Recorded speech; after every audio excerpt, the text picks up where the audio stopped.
How you doing, guys?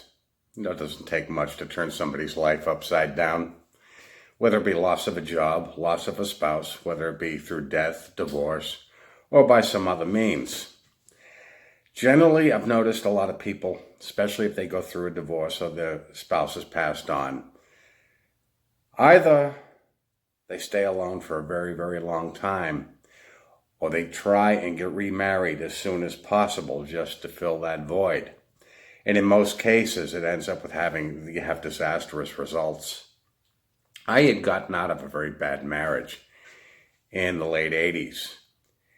And it was something that needed to happen. I mean, both my ex-wife and I were very immature. It was a marriage that should never have happened. Now, we've had both different reactions to it. But I even noticed myself that after my ex-wife had moved out, that there was a big void. I mean, all of a sudden the house was very, very quiet. Do you remember the expression, who gets the friends? That I found out was very true, and this was even my friends. After I had gotten married, a lot of my closest friends had also gotten married. So now after my wife and I separated, I was now the third wheel. And considering now she was still friends with them, it left them in a very awkward position. So I opted just to slowly but surely cut ties. My family was not much help because their reaction afterwards was, well, you better get remarried real soon. And I'm like, why? I mean, there was big pressure, assuming there was somebody in the picture, which there wasn't. And my thing was like, I just got out of a bad situation. Do you mind if I breathe a little bit? Now, like I said, it was a big void. And unfortunately, when you try and rush things to replace the person that was there, it usually ends up with disastrous results, which I found. There was a big change in my life shortly thereafter. I relocated. And I just never saw, as time went on, I just never saw the point in going into something that deep down inside I was not ready for.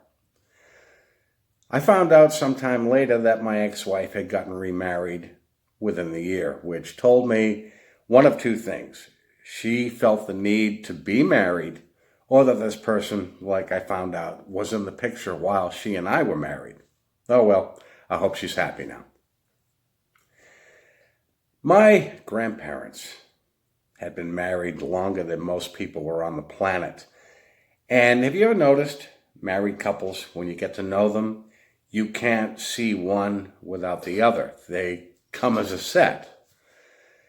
And the thing was, my grandparents, they complemented each other very well to the point where as if one of them had gone, the other one would have totally collapsed, which was exactly the case. Now, my grandfather was tough as nails, and he was always rock solid his whole life. He was a very, very hard worker. Unfortunate thing, the inevitable happened, and my grandmother had passed away. And my grandfather was like a lost puppy. For the remainder of his life, he got very frail, which was very unlike him. That was just something I could never see. Now, with somebody like that who was so accustomed to my grandmother, he never saw the need to fill that void. Although the family did their best to keep him company, it wasn't the same to him. I mean, for the remainder of his life, he just kept remembering my grandmother. And he never saw the need to get remarried, although there were a couple of old biddies in the neighborhood that tried, and no, he wasn't going for it. But that's the way he was. He was fine with that, and he eventually passed on himself. Like I said, some people, when they lose a spouse, and I've seen this happen, they immediately try to find somebody else. And in most cases, when you rush it, it has disastrous results. Sometimes you need to find yourself first before you jump into something else. And a lot of people don't even know themselves. Belonging to an organization, particularly a high control group that fills up your time, can be very much the same. Now, I've seen a lot of different reactions in the XJW community with things. Some have become atheists. Others have gone into other religions altogether. And some have opted to do their own research on what they were once in. But in all cases, they've all gone in different directions. For the most part, most people have left the organization, come across as being very happy people. They're very happy with their lives. That's not the case in every case. There are some that leave maybe too soon, some that have an unreal expectation of what the real world is like, and they're like little kids when you first take off their training wheels. If you take off a kid's training wheels too soon, what are they going to do? They're going to fall. And this is what Watchtower sets Jehovah's Witnesses up to do if they leave the organization. Now, there are some that, like I said, have a totally unrealistic expectation of the world. And the unfortunate thing is, we all know Watchtower is a predatory organization, but they're not the only predators on this planet. And when you've got somebody that leaves something like Scientology, or the Jehovah's Witnesses, or the Mormons before they're ready, they're easy prey for another predator. We all remember the situation last year with Kevin Teppo. He was a perfect example. And there were a lot of people that fell prey to him. By the way, he is still at it, just to let you know. But if you've left the organization and you feel it was too soon, before you put an unreal expectation on what the outside world is like, just remember one thing. You're going to have a lot of people putting pressure on you. Oh, come to my church, you'll be happy. It's kind of like people who play matchmaker. For the most part, it doesn't work. I've always found matchmakers to be very insulting. As a matter of fact, immediately after I was baptized, there were a few JWs who thought I should be remarried, and they immediately started pushing people when they didn't understand if I wanted to be married, I would be married. At this point in time, this had been many years after my divorce, and whether I was married or not, I was comfortable with my situation. It was not up to them to decide for me. Unfortunately, there's a lot of people who will pull that. And that applies also to religious organizations or clubs. And Jehovah's Witnesses, let's face it, Watchtower fills up your time. So when JWs leave, they all of a sudden have a lot of time on their hands.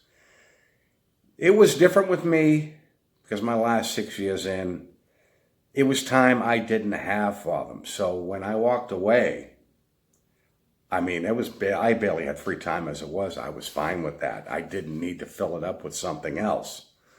It's not that same way with every case. I remember one YouTuber not too long ago who was doing videos, but in a lot of ways he was mentally still in the organization. And unfortunately, he was leaving it up to other people to fill up his time when he had to learn to back off and find himself first.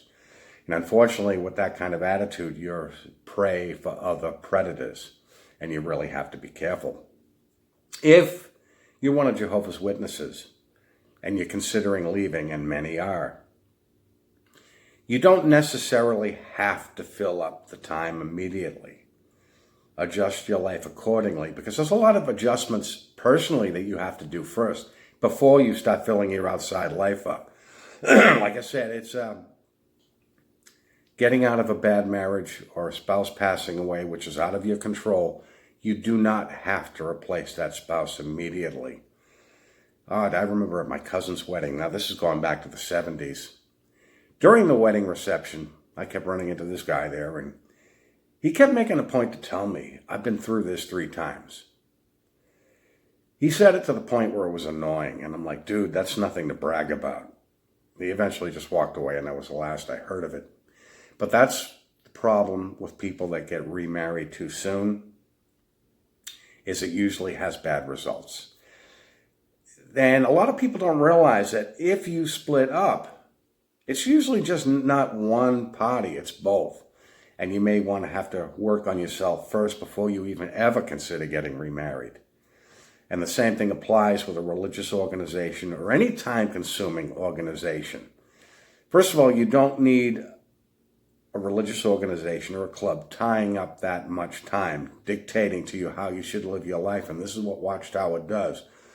So when Jehovah's Witnesses leave the organization, and now they have all this time on their hands, they don't know how to handle it. Now, a lot of them go hog wild. You know, tomorrow's going to come soon enough. You don't have to rush things. But consider, if you're leaving the organization, build a life outside first. And there's never a rush, because most of the people you meet are not going to be your friends. And that's the problem with people thinking they drop the term friends too loosely. Because no, not everybody that you know is your friend. Friends are very hard to come by. Oh, take it slow. You're not on a timetable as far as that goes.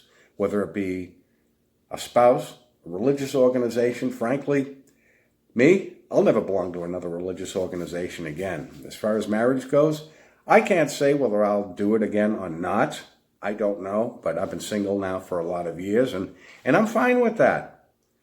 Anyways, guys, that's just something I wanted to mention. Feel free to leave your comments below, and I will talk to you soon. You have a good day.